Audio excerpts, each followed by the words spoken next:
We begin tonight with a CBS 7 special report. You've seen it on the news, countless wrecks involving commercial vehicles on our West Texas roads. But a CBS 7 investigation found that several fatal crashes in the basin are linked to truck drivers who don't have a commercial driver's license. Law enforcement officials say it's putting your life at risk. CBS 7's Jennifer Samp spent several weeks on this investigation, and you may be surprised with what she discovered. Jennifer?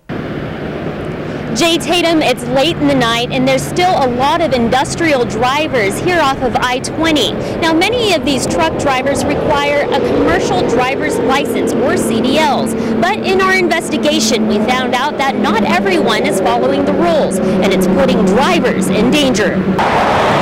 West Texas is part of a rapidly growing oil field industry. Now everywhere you look, a new building, restaurant, or oil rig is popping up. But the demand for the movers of this economy is at an all-time high, leading to a major shortage for drivers who transport everything from oilfield equipment to retail goods. This driver shortage is leading to a different kind of boom.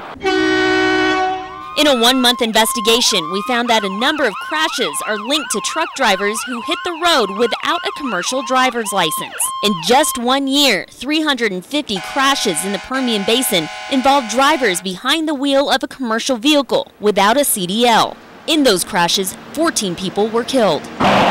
It's a battle the Department of Public Safety continues to fight, and the roads are the front line. Troopers who specialize in commercial vehicle law have increased their presence in the Permian Basin. Highway Patrol, need to see your driver's license, proof of insurance, please.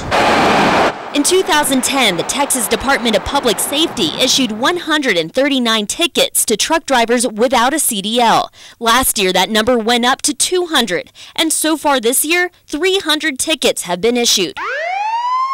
Reeves, Ector, and Ward counties are in the lead with the number of tickets this year. The one that went by us, he's going to have a hazmat endorsement. We rode along with Trooper Sean Baxter for a first-hand look at what they have to deal with every day.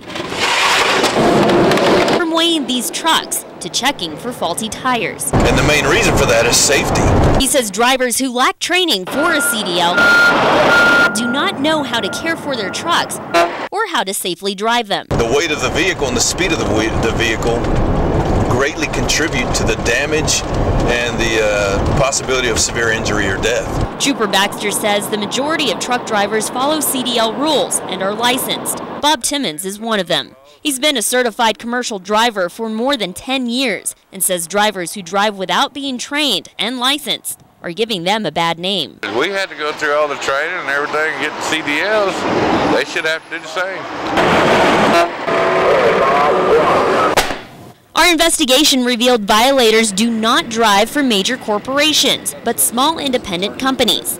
Through a public information request, we found that over 130 different companies in West Texas employed drivers who did not have a CDL. Most of them are in the oil field and construction industries. RG and Darlene Phillips topped the list. According to their website, they are independent truckers out of California, and just this year they received 7 tickets in Loving County for driving without a CDL. We attempted to call, but their listed number is disconnected.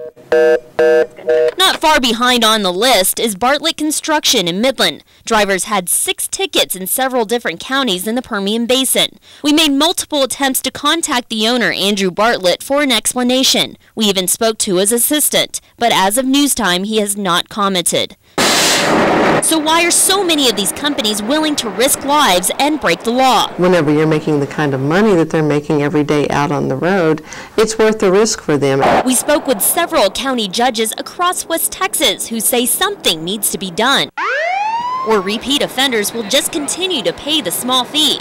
The employee can be charged with a Class C misdemeanor and a $500 maximum fine. And in some cases, the companies will even pick up the tab for that because they're so desperate for people to drive the trucks. Ector County Judge Susan Redford says drivers like us can face jail time if we're repeatedly caught without a license.